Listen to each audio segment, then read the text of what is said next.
इस समय आप देख रहे हैं YouTube टीवी। जगह जगह लोहे की जो रोड पड़ी हुई है, ये स्ट्रक्चर है उन रैक का, उन अलमारियों का। देखिए गर्म है अभी तक है। ओहो, मेरा पैर भी जल गया, अरे बाप रे। और हमारे को इतनी तकलीफ़ है कि हम खड़े खड़े देख रहे हैं, हम कुछ नहीं कर सकते उस टाइम। और हमारी इतने सालों की मेहनत है और 1 मिनट में 2 घंटे में सारी फैक्ट्री जल करके राख हो गई। ये 100 करोड़ रुपए का हमारा नुकसान हो गया। एक्सपोर्ट का माल था, वो भी हमारा, हम शादी वजह बाहर नहीं बेच सके। वो ऊँची क्वालिटी का माल था। कुछ भगवान की शादी हमारी थी 11 तारीख। हम तो इस भगवान से ये भी करते हैं कोई जन हानि नहीं हुई। एक्चुअली ये जो हमने 8:45 बजे के करीब इन्फॉर्म किया था और विद इन 10-15 मिनट्स 2 गाड़ियाँ आ चुकी थी। यदि वो गाड़ियाँ ठीक होती तो क्या पता इतना नुकसान ही नहीं होता। एक गाड़ी का पंप काम नहीं कर रहा था, एक गाड़ी में पानी कम था, तो वो दोबारा रीफिल करने के लिए गई तो वो रीफिल भी नहीं हुई। 1 घंटे में वो रीफिल हुई। इतने में फिर ज़्यादा आग रूप ले चुकी थी। डिप्टी कमिश्नर, हमारे लोकल MLA सब जने आ चुके थे। ये एडमिन ब्लॉक है जो कि यहाँ पे हमारे सारे स्टाफ, मेन CA, अकाउंटेंट और पूरा स्टाफ यहाँ पर कपड़े का बैठता था। यहीं से सारा मेंटेन होता था। अपना अकाउंट विभाग है, सारा विभाग जो आप दिखाएं कि ये भी सब जल करके यहाँ कंप्यूटर सब में लगे हुए थे सभी। ये कंप्यूटर विभाग था। यहाँ देखो कंप्यूटर की टेबल लगी हुई है जो जल करके सब स्वाहा हो चुका है। ये देखो सारे ऑफिस में कुछ नहीं बचा है। यहाँ जो भी मटेरियल था सब जल कर राख हो गया, कुछ नहीं है। अब तो ऐसा लग रहा है जैसे ब्लैंक है, ये खाली है। लेकिन यहाँ बहुत मात्रा में हर प्रकार के उपकरण और सामान होता था, सब जल कर राख हो गया। यहाँ पे ये सबसे कितना स्टाफ रहता था यहाँ पर? यहाँ पे 50-60 स्टाफ बैठता था। मेन ये था कि यहाँ जो हमारे व्यापारी आते थे, यहाँ हमने शीश महल बनाया हुआ था व्यापारियों को कपड़ा दिखाने के लिए, और यहाँ पर कपड़ा लगा हुआ था। लेकिन आपको आज डिस्प्ले रूम था, वो जल करके बिल्कुल आपको यहाँ पता ही नहीं चलेगा कि डिस्प्ले रूम है भी यहाँ था, कभी बना हुआ था। सबसे बढ़िया और बहुत सुंदर बनाया हुआ था डिस्प्ले रूम, जो सारे फॉरेन से भी, विदेश से। रिकॉर्ड रूम था, रिकॉर्ड की अलमारी थी। सब ये राख बची है, कुछ नहीं बचा हमारे। ये कोई मील होता है या कोई भी दुकान होती है तो वहाँ पर डिस्प्ले किया जाता है। अभी हमारे पास ये मटेरियल है, इस ग्रेड का है, ये क्वालिटी है, तो ये डिस्प्ले रूम था। इसको एक प्रकार से इन्होंने शीश महल का नाम दिया हुआ था। और यहाँ पर बड़ी मात्रा में स्टॉक था, कपड़ा था, और वो सब जलकर राख हो गया क्योंकि आग ने पूरा जो है उसको तहस नहस कर दिया, जलाकर राख कर दिया है। ये देखिए राख जो है ना, ये अभी ये बची हुई है। आप एक बार जरा मजदूर को बुला करके इसमें मरवाएंगे कस्सी, उठेगी। ये मजदूर भाई है क्या साथ में अपने? थोड़ा सा ऐसे ही कर दो, ऊपर ध्यान रखना भाई। जाओ वो कसीले रह गए, उसे डंडे से कर दो लोहे वाले। ये मतलब देखिए जगह जगह लोहे की जो रोड पड़ी हुई है, ये स्ट्रक्चर है उन रैक का, उन अलमारियों का। देखिए गर्म है अभी तक है, अभी तक गर्म है। मतलब देखो 16 दिन के बाद भी ये इतना गर्म है कि यहाँ पर हाथ नहीं लगाया जा रहा। ये देखिए जी, ओहो, मेरा पैर भी जल गया, अरे बाप रे। पैर जल गया दादा। चलो चलते रहो। और ये देखिए मतलब अविश्वसनीय है कि टाइल्स जो है वो आग ने उसको भी तोड़ दिया, टुकड़े टुकड़े बना दिए। ये देखिए ये कौन सा क्या ये जो आपको परली साइड से दिखाया था, जो कपड़े का स्टॉक रहता था, जो तैयार माल हमारी था, वेयर हाउस का।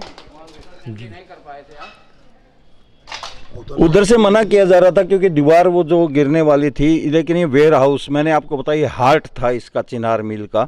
यहाँ पर बड़ी मात्रा में ये देखिए कीचड़ हो गया है, पानी, ये इतना कीचड़ हो गया है पूरा, और थोड़ा सा खतरनाक है। भगवान मेरी भी रक्षा करे। ये सब रैक जो है, ये सब पूरा यहाँ पूरा स्टॉक रहता था सब। इसलिए जो इनमें लकड़ी लगी हुई थी वो सब खत्म हो चुकी है, लकड़ी नहीं बची है। ये लोहे के 1.5 इंची एंगल के ये रैक हैं जो सारे मुड़ करके तिरपान के तरह हो चुके हैं। आग की गर्मी ने इन रैक का ये हाल बना दिया है। इनके बीच में जो मटेरियल था वो जल चुका है, जो लकड़ी थी वो जल चुकी है। और यदि किसी कारीगर को बोला जाए कि आप इसको, इन रैक को इस सांचे में बनाइए या ढालिए, तो शायद असंभव हो जाए। लेकिन आग ने, क्योंकि दावानल की तरह आग धधक रही थी और यहाँ पर आग ने उसको 24, 25, 30, 35, 40 घंटे जो आग लगी है, ये देखिए, ये सिस्टम भी पूरा ये सारा ख़त्म कर दिया। ये एयर कूलिंग सिस्टम था हमारा, ये देखिए ये टुकड़ों के अंदर कर दिया आग की वजह से। ये ऐसे डकलाइन होती है, ये पूरे में डकलाइन थी, ये सब टुकड़े। ये देखिए एयर कूलिंग सिस्टम था यहाँ पर, क्योंकि मिल है तो मिल में जो है लाइट और फिर गर्मी तो होती है। कपड़े को हीट मिलेगी तो कपड़ा खराब हो जाता है। हाँ, कपड़े को नहीं, इसलिए हीट न हो, इसलिए दोस्तनी एयर कूलिंग सिस्टम रखना पड़ता है।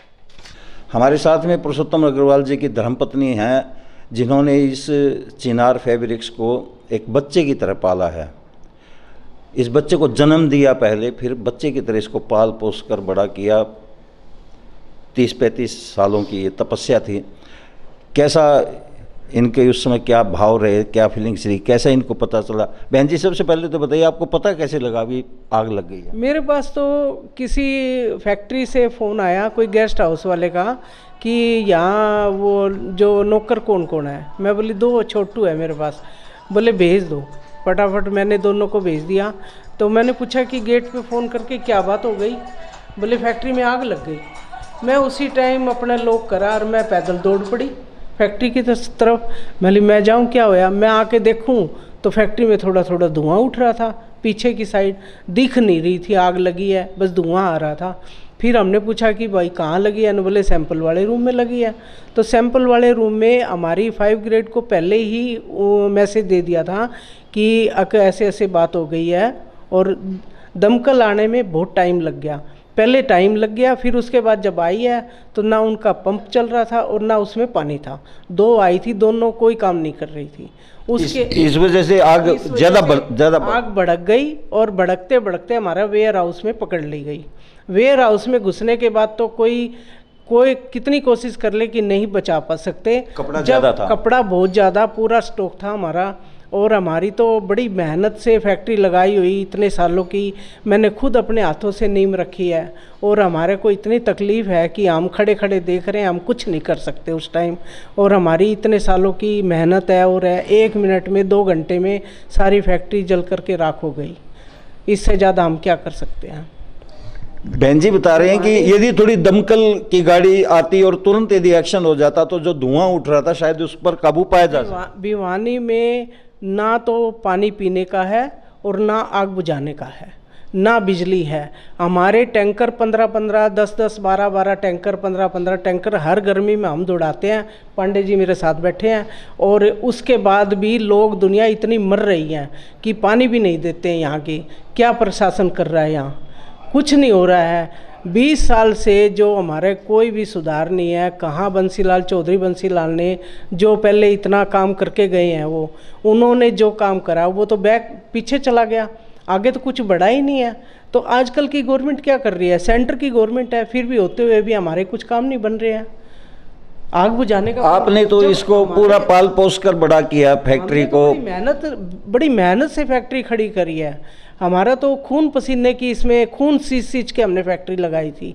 और फैक्ट्री लगाई हमने, इतनी मेहनत करी है, इतने सालों में ये फैक्ट्री हमने पाली है, करी है। इतना काम, इतनी मेहनत से बड़े करे हैं, बच्चों की तरह ये फैक्ट्री पली है। छोटे छोटे हमारे जो बच्चे हैं, जिसने पता भी नहीं था कि फैक्ट्री कब लगी है कब नहीं, आज वो हम खड़े खड़े देख रहे हैं। हम कुछ नहीं कर सकते क्योंकि पानी नहीं है। जो भिवानी से बढ़ के तो रोहतक हो गया, रोहतक से उससे भी बढ़ के हमारे दादरी काम आ गई। दादरी वालों ने आगे बुझाई आकर के, दादरी वालों ने या खेड़ा वालों ने, हांसी सार वालों ने, उन 5 ग्रेडों ने काम करा है। बाकी यहाँ की 5 ग्रेड ने कोई काम नहीं करा। ये मेरी प्रशासन से रिक्वेस्ट है कि आप आगे के लिए कोई ऐसा काम करें कि जो किसी को कोई नुकसान नहीं पहुँचे। भिवानी में बहुत सी जगह ऐसे है कि दमकल नहीं जा सकती, तो वहाँ प्रशासन क्या करेगा? बहुत बड़ा बहन जी मुद्दा उठा रहे हैं कि भिवानी एक डेवलप शहर हो रहा है। यहाँ पर 2 बड़े मिलें हैं, एक बीटीएम है जिसका नाम अब GBTL हो गया, और चिनार फैब्रिक्स यहाँ की पूरे विश्व विख्यात यहाँ की मिल है कपड़े की। और ये दुर्भाग्य की बात है कि यहाँ पर उस प्रकार से शहर के अंदर मैनेजमेंट नहीं था, इंतजामात नहीं थे कि यहाँ पर तुरंत आग पर काबू पाया जा सके। और यदि यहाँ पर तुरंत दमकल, जैसा कि बता रही हैं बहन जी, हमारी मैडम बता रही हैं कि भाई इनको सूचना मिली तो यहाँ उस समय धुआं उठ रहा था, आग शायद उतनी नहीं लग पाई थी, लेकिन क्योंकि धीरे धीरे समय जो है व्यतीत हो रहा था तो आग ने भी फिर अपना जो दावानल रूप था वो दिखाना शुरू कर दिया। तो मतलब सब कुछ जलकर राख हो गया बहन जी। सब कुछ जल गया, अब तो कुछ भी नहीं बचा। अब तो हमने नए सिरे से शुरू करना है फैक्ट्री। हमने जैसे भी पहले जितनी मेहनत करी थी उससे ज़्यादा शायद करनी पड़े, क्योंकि हमारा तो सारा स्टाफ भी ऐसे हो गया कि कहाँ जाएगा, कैसे उनको सेट करेंगे, और करना सारा काम है। और हम हिम्मत नहीं हारेंगे, हम काम करेंगे। फैक्ट्री को एक नहीं, हम 2 खड़ी करेंगे फैक्ट्री। बहन जी, पूरा शहर जो है वो शोक मगन है, पूरे शहर को इस बात का दुख है कि यहाँ पर आग लगी है। सबकी शुभकामनाएं हैं आपके पर लिए। मैं फिर भी यही कहूँगी प्रशासन से कि जैसे दमकल है या कोई और चीज़ है, भिवानी की फैसिलिटीज़ को तो चेक करते रहना चाहिए। फिर किस लिए, मतलब इतना इलेक्शन हो रहे हैं, किस लिए हो रहे हैं इलेक्शन? वोट मांगते हैं, कहते हैं कि हम भी उसमें चाहे हैं, पर उसमें जब वोट लेने जाते हैं कि हम ये कर देंगे वो कर देंगे, ना पीने का पानी है, ना आग बुझाने का पानी है। इससे तो दर्दनाक कोई मतलब कोई बात ही नहीं है आगे कहने के लिए, कुछ भी नहीं है। बहुत बड़ा मुद्दा है ये भिवानी के अंदर, जहाँ या तो पीने का पानी नहीं है, पानी है तो बहुत गंदा पानी आता है। और यहाँ पर बहन जी ने जैसा कि बताया कि हर रोज़ाना 10 से 12 टैंकर चिनार की तरफ से पूरे शहर में पीने का पानी सप्लाई किया जाता है। कपड़े को मेंटेन करने के लिए बता रहे हैं तौर साहब कि एयर कूलिंग सिस्टम लगाना पड़ता है, तो यहाँ पर बड़ी संख्या में लगा हुआ था, जो बिल्कुल एक प्रकार से ख़त्म सा हो गया है। आग ने इसको बिल्कुल भस्म कर दिया, लोहे को भी भस्म कर दिया, क्योंकि लगातार यहाँ पर बहुत बड़ी मात्रा में आग लगी हुई थी। और ये देखिए पूरा जो है, ज़रा इसको एक बार डंडे से आप दिखाएंगे तो ये राख हो गई है। सब मटेरियल था, यहाँ कपड़ा होता था। नहीं नहीं हिलेगा नहीं भाई जी, नीचे नीचे नीचे कस्सा मारिए, यहाँ पर नीचे, हाँ नीचे ज़रा दिखाइए। ये देखिए ये राख हो गई है, ये देखिए ये सब कपड़ा जल करके इस प्रकार से ख़त्म हो गया है पूरा। पता ही नहीं चल रहा है ना, अभी नहीं पता चल रहा है, लेकिन यहाँ पर बहुत बड़ा स्टॉक था। और ये पूरा चिनार का ये हार्ट है, चिनार इसी के सहारे चलता था, यहीं से सप्लाई होता था माल, यहीं पर स्टॉक जो है वो रखा जाता था। और ये इसके अंदर भी ये सीज फायर के सिलेंडर लगे हुए थे। अच्छा, ये देखो ताकि अगर बाई दी वे अंदर का टेम्परेचर अगर 50 हो जाए तो ये ऑटोमेटिक चल जाते हैं, परंतु आग के अंदर ये भी काबू नहीं कर सके। आग इतनी भयानक थी कि सिलेंडर में कुछ काबू ही नहीं हो पाया, सब खत्म हो गए। देखिए बहुत बड़ी मात्रा में, शायद महीनों लगेंगे यहाँ पर साफ़ सफाई करने में। तो जैसा कि ये वीडियो इसलिए तैयार किया गया है कि आज के दिन जो यहाँ 29 दिसंबर को जो स्थिति है इस मिल के अंदर, वो आप अपनी आँखों से देख सकें, इसलिए आज इस वीडियो को तैयार किया गया है। 13 दिसंबर की रात को ये आग यहाँ पर चिनार मिल में लगी थी, और ये नज़ारा यहाँ का।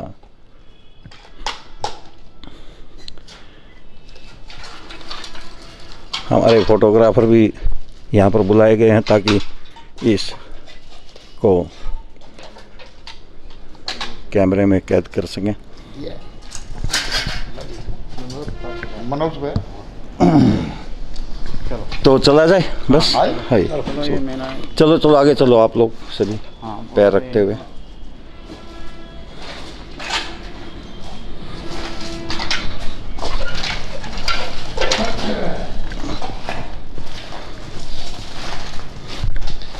ये अनबिलीवेबल है, ये लोहे की रोड आज 16 दिन के बाद भी गर्म है इतनी आग जो है लगी हुई, ये तप, क्योंकि मेरा पैर इसके ऊपर रख गया था तो मुझे पता चला कि बहुत गर्म है। ये जूते होने की वजह से बच गया, वरना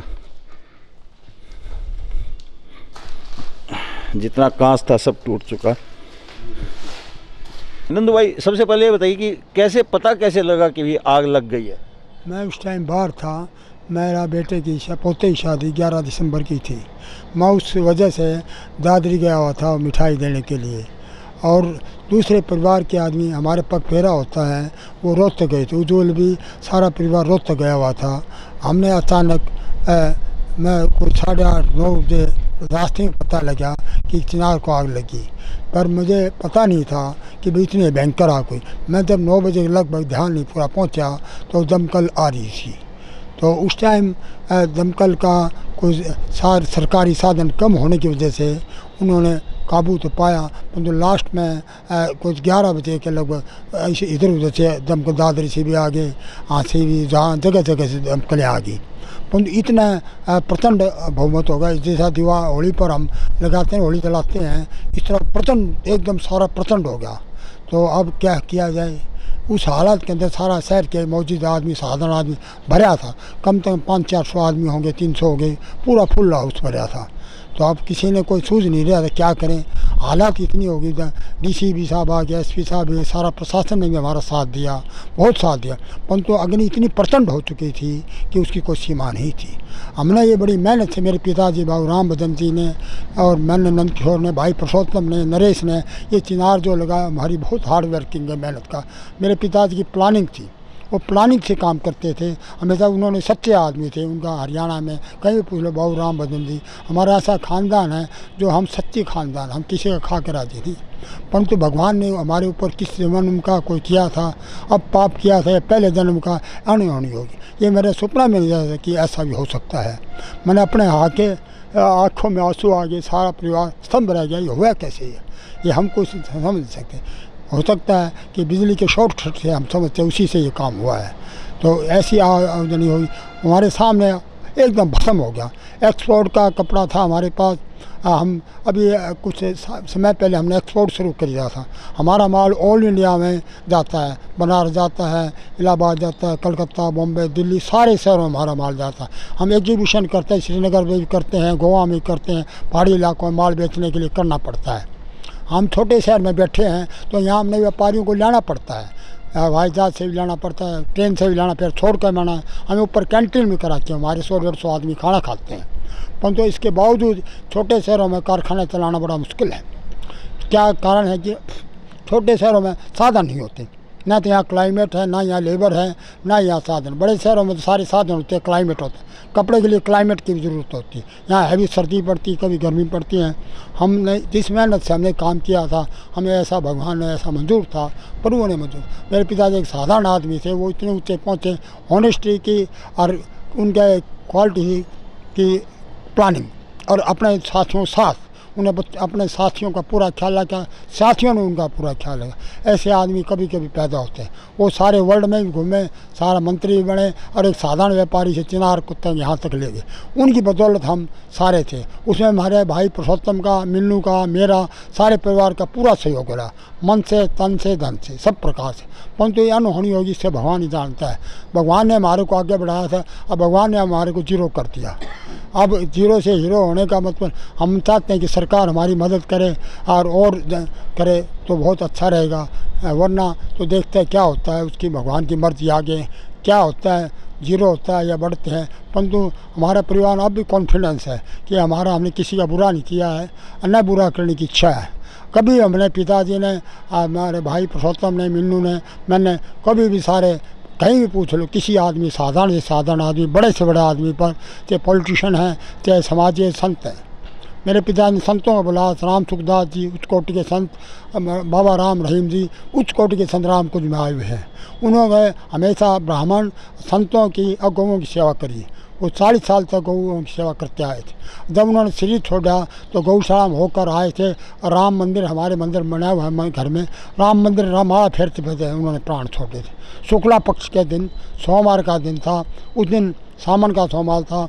मंगलवार को उनका जाग आया। मंगलवार हनुमान जी के अति भगत थे, वो मंगलवार हमेशा करते थे, बगैर नहाए बगैर खाए काम ही नहीं करते थे। उनके ये भावना, मेरे शरीर से, मेरे मन से किसी का भला हो जाए। उन्होंने संत की उपाधि आचार्य महाप्रकाश जी ने दी थी, जो बहुत उच्च कोटि के संत थे। वास्तव में वो संत थे। हमारा परिवार एक सच्चा परिवार है और सदा रहेगा।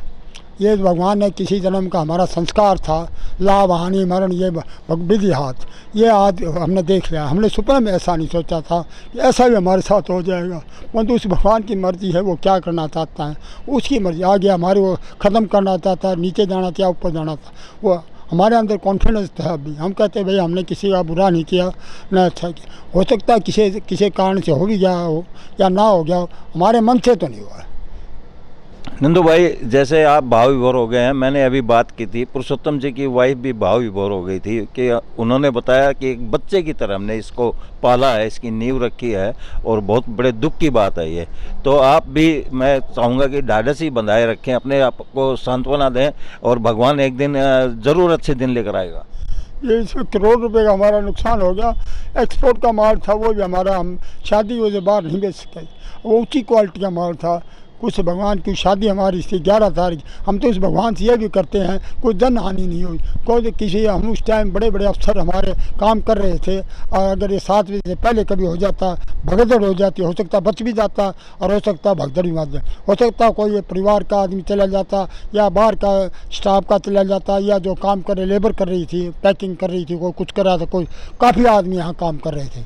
मेरी तो एक इच्छा है, भगवान ने बाहर कृपा करी है, जो अभी लक्ष्मी जी की हानि हुई है, कल आदमी की हानि हुई है, उसकी हम कैसे पूर्ति कर सकते। लक्ष्मी की तो हमने क्या देखा था, हम भी साधारण आदमी थे, अब इतना उच्च कोटि पहुँचे भगवान ने पहुँचाए थे, वही भगवान आगे करेगा, प्रभु करेगा, हम क्या कर सकते हैं। हमारी भावना ये है कि भाई भगवान ने जैसे आचार्य तुलसी संतों में लिखा है, हानि मौत है, लाभ हानि सब भगवान के प्रभु हाथ में है।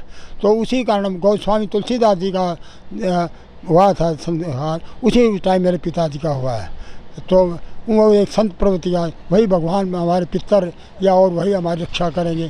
पहले केवल सरकार से तो यही विनती है, अगर सरकार कर सकती हो तो हमारी कुछ पैसा दे ले, बिना ब्याज पर, कम इंटरेस्ट पर दे दे, इंटरेस्ट पर, ताकि लोन दे दे, या और किसी इंटरेस्ट पर, या कोई कर्जा दे सकती है तो दे दे, नहीं तो मर्जी है।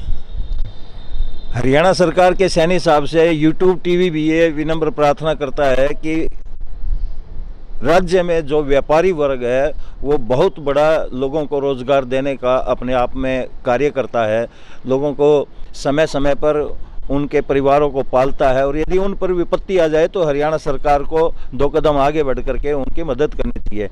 नंदू भाई, आप लोग गए तो थे सैनी साहब के पास, क्या कहा उन्होंने, क्या सांत्वना दी? सैनी साहब जैसे मुख्यमंत्री बहुत कम होते हैं, उन्होंने सबका बात चुप करके मेरी पूरी बात सुनी और बहुत ध्यान से सुनी। बोला भाई मैं आपकी बेटा, हम आपकी मदद करेंगे, ज़रूर करेंगे, आप मिलना मेरे से, आप जरूर करें। उन्होंने हाथ क्या ऑफिसरों को कह दिया कि इनके पूरा तैयार करो, मेरे पास भेजो। उनका हम बहुत एहसान मंद हैं, जबकि मेरा उनका इतना भारी परिचय नहीं था, फिर भी उन्होंने मेरी भारी से, मेरे साथ शहर के आदमी थे, तायल साहब थे, घनश्याम जी MLA थे, और शहर के लीडिंग आदमी भी थे, साधारण आदमी थे, उन्होंने सबको पीछे कर दिया। आप बोलो क्या चाहते हो? मैंने कहा जी वो भगवान की जैसी मर्जी है वैसे हो गया। बोला ठीक है भाई। उन्होंने हाथ क्या, सीनियर ऑफिसर खड़े थे, उन्होंने कहा अभी लाला जी का जो है आप इनके तैयार करो और मेरे पास भेजो। उन्होंने बड़ा अच्छा आश्वासन दिया, मैं उसके आश्वासन से गदगद हूँ। मैं उन्होंने अपनी तरफ से पूरी कोशिश कही कि आप अपने डॉक्यूमेंट कागज तैयार कर साहब हमारे पास भेज। DC साहब वो कह दिया वो। नंदू भाई, पीछे हम देख रहे हैं, ये मतलब आगजनी के दौरान कुछ बच गया, लोगों ने बाहर निकाला होगा, तो ये क्या है? ऐसा है ना जी, आगे लगने के बाद लोगों ने बहुत कुछ किया, परंतु लोगों ने रास्ता नहीं मिला, क्यों नए आदमी थे, हम बाहर थे सारे, तो उस टाइम आग का प्रचंड हो गया था।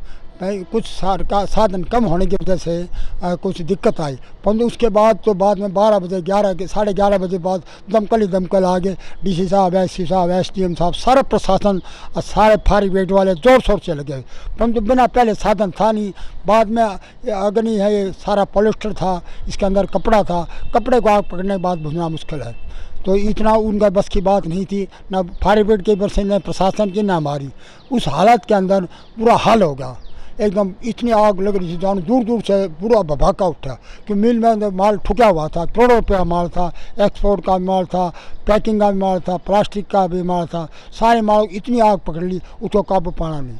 पर फिर भी सारे जगह जगह दमकल आए, कोई दादरी से आया, कोई हाथी से आया, कोई लोहारू, जहाँ भी दमकल थे सरकार ने सारे दमकल मिलाए। सरकार का इसमें कोई कसूर नहीं, सरकार ने अपनी ताकत से पूरा काम किया है। अब आग को कौन रोक सकता है? आग को भगवान ही। और उस दिन कुदरत की देखो हमारी किस्मत कितनी ख़राब, हवा इतनी तेज़ चली, इतनी तेज़ कभी नहीं चली, तो हमारा टाइम ख़राब था, तो हवा भी भगवान नाराज़ था, तो ही तो हुआ ऐसा काम। अब हमने यही है भी सरकार का अगर कुछ मदद कर सकती है उनके लिए तो कर दे, नहीं तो भगवान की मर्जी है। हमारे साथ हज़ारों आदमी जुड़े हुए हैं, हम भी जुड़े, हमारा भी पेट का सवाल है। अब स्टाफ का भी जो आदमी काम कर रहे हैं, बड़े स्टाफ के आदमी, छोटे भी थे, सब तरह के आदमी इस टाइम शामिल थे। नंदू भाई, हमारी भगवान से प्रार्थना है कि आपकी सुनवाई हो, हरियाणा सरकार भी मदद करे, इंश्योरेंस कंपनी भी आपको ज़्यादा से ज़्यादा मुआवजा दे, ऐसी हम प्रार्थना करते हैं। और आपकी इस दुख की घड़ी में यूट्यूब टीवी आपके साथ है। संतों के चरण फिरे थे, वो हम ये बच गए, वरना आगे क्या हादसा हो जाता। हम चाहते हैं, अब तो पैसे की हानि हुई, पैसे के हम साथ ले आए थे, हमने बहुत गरीबी देखी हुई है, और उन्होंने भगवान ने हमें बढ़ाया है। अब भगवान ने हमारे को किसी का कोई कसूर नहीं, ये उस प्रभु की माया है, वो जो रहते रहते हैं। ठीक है, धन्यवाद आपका अनंत किशोर जी, बहुत बहुत धन्यवाद। ये केबिन होते थे, यहाँ पर पूरा स्टाफ बैठता था, सैकड़ों लोगों का स्टाफ यहाँ दिन रात काम करता था, और अब ये हालात हो गए हैं।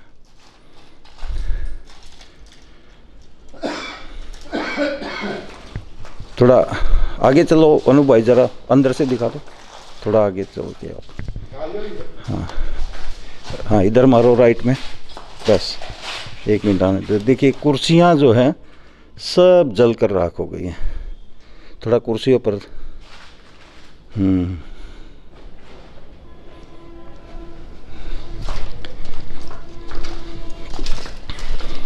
ओहो, ये थोड़ा, हाँ, धीरे धीरे स्लाइड भी घुमाते रहिए, नीचे लाइए, कुर्सियों पर डालिए। ये देखो कुर्सियाँ सब जो है, ये कुर्सी अनु भाई ये दिखाओ, ये तीनों नीचे, हाँ ले जाओ उधर तक। हाँ, एसी वगैरह देखिए, ये एसी देखो पिघल गया जी। देखिए एयर कंडीशन लगा हुआ था यहाँ पर, एसी का ये हाल हो गया है। कोई इसको कह भी नहीं सकता कि ये एसी है, ये पूरा जो है खाक हो गया है। ये अलमारी स्टॉक रखने के लिए, रिकॉर्ड रखने के लिए, रिकॉर्ड थे, आप देखो, बहुमूल्य जानकारियों को वाला स्टॉक था। ये पूरी कंपनी की जान होती है, और अब बड़ी मुश्किल इनको पेश आएगी, क्योंकि सब डॉक्यूमेंटेशन जल गए। पंखा देखिए बेचारा पूरा गल गया, पंखा तो अंदर से हैं, पूरा गल गया, एसी भी गल गया है, ये सब गल गया ये। और यहाँ पर ये सीलिंग लगी हुई थी जिसका अब नामो निशान भी नहीं है, डबल सीलिंग लगी हुई थी, और सब जो है भस्म हो गया। चलिए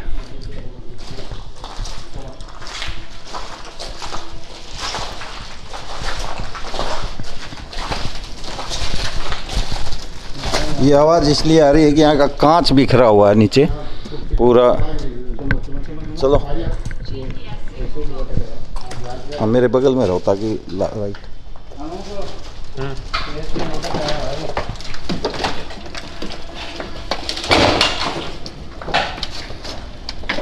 ये देखो एसी लटक रहा है अभी।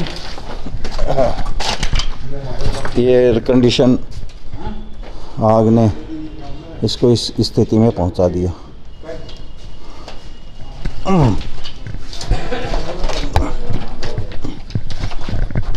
ये देखो, इधर आओ, मेरे पास आ जाओ, इधर से मारिए। हाँ, ये देखिए एसी जो है वो पिघल गया है, पूरी स्थिति ख़राब हो गई है। ये पूरा एक विहंगम दृश्य है पूरा। यहाँ पर केबिन है और सामने शीश महल, यानी कि प्रेजेंटेशन के लिए डिस्प्ले रूम बनाए हुए थे। चारों तरफ यहाँ रैक लगे हुए थे, लेकिन अब सब आग के हवाले हो गया है। सब लाइट वाइट जली हुई है, इसलिए बैटरियों का सहारा अनु भाई के द्वारा बैटरियों का सहारा लिया जा रहा है दिखाने के लिए, क्योंकि सब लाइटिंग सिस्टम वगैरह सब जल कर राख हो गया। 13 दिसंबर 2024 को भिवानी की प्रतिष्ठित मिल चिनार में आगजनी की घटना हुई और सब कुछ जलकर यहाँ स्वाहा हो गया। चिनार के मालिक पुरुषोत्तम अग्रवाल जी हमारे साथ में है। पुरुषोत्तम जी, सबसे पहले तो ये बताएं कि आप लोगों को पता कैसे लगा, क्योंकि सुनने में ये आया है कि 7 बजे आपका पूरा स्टाफ चला गया था ऑफ करके, और यहाँ पर सिर्फ चौकीदार था और एक रसोइया था, उन्होंने धुआं देखा, ऐसा लोगों से मुझे पता लगा। मैं आपके श्रीमुख से जानना चाहता हूँ कि कैसे, क्या पूरा घटनाक्रम कैसे? हमारे 7 बजे तक का फैक्ट्री का टाइम होता है, 7:30 पौने 8 बजे तक स्टाफ सब चला जाता है। ऊपर हमारी कैंटीन है, उसमें 2 कुक होते हैं और बाहर सिक्योरिटी गार्ड होता है। जो ऊपर जो कुक था उन्हें धुआं नज़र आया पीछे, उन्होंने फ़ोन किया, सिक्योरिटी गार्ड का फ़ोन आया, हमारे बेटे के पास भी आया, मेरे पास भी आया। मैंने उसी टाइम फायर ब्रिगेड को भी फ़ोन किया और मैं दौड़ के न गाड़ी में था, ड्राइविंग कर रहा था और यहाँ आया। यहाँ देख के फिर हमने फायर ब्रिगेड वो लाई और जो भी हुआ वो तो सब आप पे वीडियो में उसमें है। जी। तो कुछ मतलब कारण स्पष्ट हो पाया कि क्या कारण रहा होगा आग लगने का? मेजर शॉर्ट सर्किट है, क्योंकि हमारे यहाँ कोई स्मोकिंग अलाउड ही नहीं है फैक्ट्री में। और कैंटीन भी अलग थी, सेपरेट थी, तो जहाँ धुआं निकला तो वहाँ शॉर्ट सर्किट की वजह से ही 99% था। नंद किशोर अग्रवाल जी बता रहे थे कि हांसी, लोहारू, रोहतक, यहाँ तक कि हिसार, मतलब आसपास के शहरों से भी दमकल की गाड़ियाँ आई। तो कितनी गाड़ियों ने आग पर और कितने दिनों में किस प्रकार से काबू पाया? एक्चुअली ये जो हमने 8:45 बजे के करीब इन्फॉर्म किया था और विद इन 10-15 मिनट्स 2 गाड़ियाँ आ चुकी थी। यदि वो गाड़ियाँ ठीक होती तो क्या पता इतना नुकसान ही नहीं होता। एक गाड़ी का पंप काम नहीं कर रहा था, एक गाड़ी में पानी कम था, तो वो दोबारा रीफिल करने के लिए गई तो वो रीफिल भी नहीं हुई, 1 घंटे में वो रीफिल हुई। इतने में फिर ज़्यादा आग रूप ले चुकी थी। डिप्टी कमिश्नर, हमारे लोकल एमएलए सब जने आ चुके थे और फिर उन्होंने डिप्टी कमिश्नर ने तो बहुत पेन लेकर न भवानी खेड़ा, चरखी दादरी, लोहारू सबकी गाड़ियाँ बुला ली। तो शाम और कम से कम 20 से 25 गाड़ियाँ डिप्टी कमिश्नर आने वाले विद इन आवर्स आ गई। पर आग इतनी फैल चुकी थी और हमारा जो कपड़ा है वो पेट्रोलियम प्रोडक्ट है, पेट्रोल है, तो उससे इतनी गाड़ी के बाद फिर डीसी साहब ने मिट्टी भी मंगवाई, टैंकर भी मंगवाए बालू रेत के, बहुत कुछ किया गया बाद में। और जो रात को 9 बजे वाली जो आग थी, नेक्स्ट डे सुबह 2 बजे कंट्रोल में हुई। बुझी तो वो 4 दिन 5 दिन तक भी नहीं। आज 29 दिसंबर हो चुका है, 13 तारीख को ये आग लगी थी। मैं वीडियो बना रहा था तो अभी तक आग मतलब जो है धुआं उठ रहा है, धधक रही है। कितना मतलब कपड़ा था, कितना नुकसान होने की बताएंगे आप? बहुत है नुकसान, तो बहुत ज़्यादा नुकसान है। हमारी जो 3 पीढ़ियों की कमाई थी, ये मेजर स्टॉक यहीं पर होता था। हमारी मैन्युफैक्चरिंग तो और कहीं होती है, पर मेजर जो भी तैयार माल है वो यहीं होता था। इन दिनों में कुछ ज़्यादा भी था, ड्यू टू हम ये दिसंबर क्रिसमस के अंदर एक कॉन्फ्रेंस करते हैं। हमारी 25 दिसंबर में उन्होंने पैसे भी एडवांस दे रखे हैं थे। ये जिम कॉर्पोरेट में कॉन्फ्रेंस थी, उसके लिए भी माल काफ़ी तैयारी किया हुआ था, क्योंकि कॉन्फ्रेंस में डिस्प्ले होता है तैयारी माल का और वो डिज़ाइनों के हिसाब से वहाँ बुकिंग होती थी जी, तो उसके हिसाब से बहुत ज़्यादा माल था। पुरुषोत्तम जी, आपने तो इस फैक्ट्री को, चिनार को बच्चे की तरह पाला है। आपकी आंखों के आगे ये सब दृश्य, क्या भावना रही होगी उस समय आपकी? देखो, ईश्वर की एक हमारे ऊपर बहुत बड़ी कृपा रही, कोई कैजुअलिटी नहीं हुई, नहीं तो हम किसी भी जनहानि नहीं हुई। और दूसरा, हम तो हमारे बुजुर्गों से यही सीखा है, जो हानि हुई है वो तो या तो हमारे कर्म थे या हमारे कोई पाप की कमाई थी, या वो भगवान ने ले ली वापसी। बाकी तो क्या कह सकते हैं। राम भजन अग्रवाल का परिवार भिवानी का एक प्रतिष्ठित परिवार है और सेवाभावी संत प्रवृत्ति का परिवार है। आप इस वीडियो में देखिए, एक बहुत बड़ी इन पुरुषोत्तम जी के परिवार के साथ घटना घटे, लेकिन इनका चेहरे के ऊपर उतना दुख नहीं है। उसका कारण ये है कि ये बहुत ज़मीन से, डाउन टू अर्थ से ऊपर उठ कर के आए, मेहनत की है, और आज भी इनका जो शक्ति है वो बनी हुई है अंदरूनी कि भी हम दोबारा से खड़े होंगे। तो किस प्रकार से अभी आप लोग अपने जीवन की नई शुरुआत करेंगे? ऐसा है कि जितने भी बड़े आदमी हैं जीरो से हीरो बने हैं। चाहे अमिताभ बच्चन भी कर्ज में आ गया था तो इतना बड़ा बना है, और भगवान हमारे ऊपर है। हम तो ये कहते हैं आज से हम 10 गुना बड़े बनेंगे।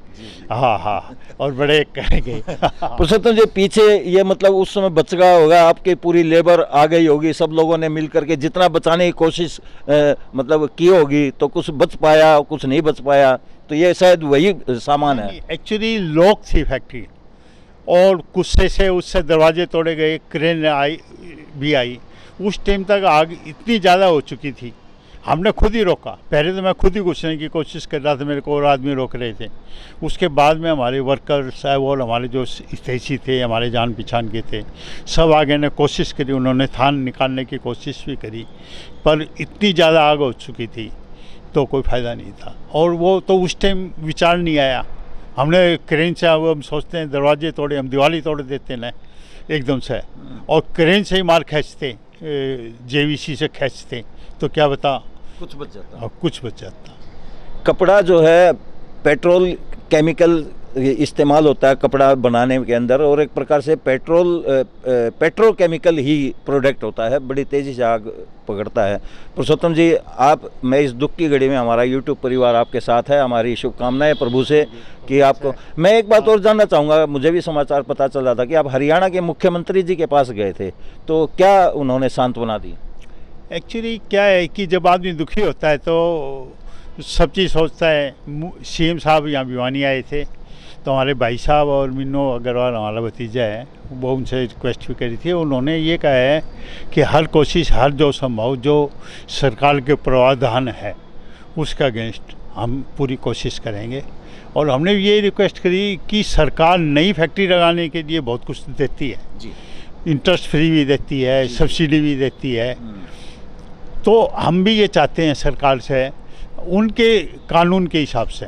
आज भिवानी के अंदर कोई नया इंडस्ट्रियल पार्क बनाता है तो उसकी बिल्डिंग में 80% सब्सिडी देती है गवर्नमेंट। तो हमारी को भी नया इस्टेब्लिशमेंट करने के लिए सब्सिडी दें, क्योंकि हमारे जो 400-500 आदमी काम करते हैं, डायरेक्ट और इनडायरेक्ट, उनकी रोजी रोटी जारी है। सरकार का काम है रोजी रोजगार को पैदा करना। भिवानी में पहले भी फैक्ट्रियाँ थी, TIT थी, ये सेंचुरी ट्यूब्स थी, मोता इलेक्ट्रो स्ट्रीट थी। वो बंद होने के बाद उनको कुछ नहीं हुआ, उनके आदमी धक्के खाते हैं। तो सरकार के सुनेगी हमारी बातें, ये ऐसी नहीं है।